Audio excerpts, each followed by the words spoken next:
فمن عفا وأصلح فأجره على الله، صدق الله العظيم. وكما قال السيد المسيح عيسى ابن مريم: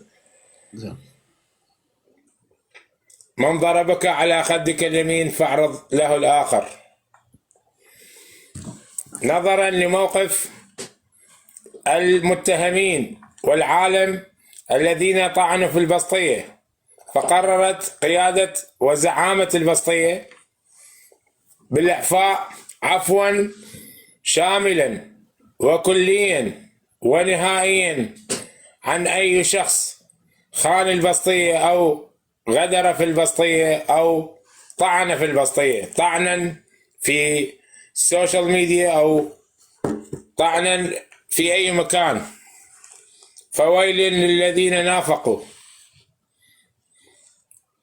قررنا ما يلي من قيادة زعامة وقيادة البسطية: الإعفاء عن أي شخص طعن في البسطية أو طعن في عمال البسطية أو شوه صورة البسطية أو صورة الفقراء أو طعن في الدين.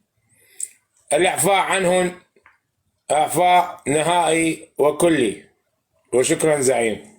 تريد أضيف شيء؟ احسنت. لا خاف انت عندك اضافه. خير الكلام هذا ارتجالي.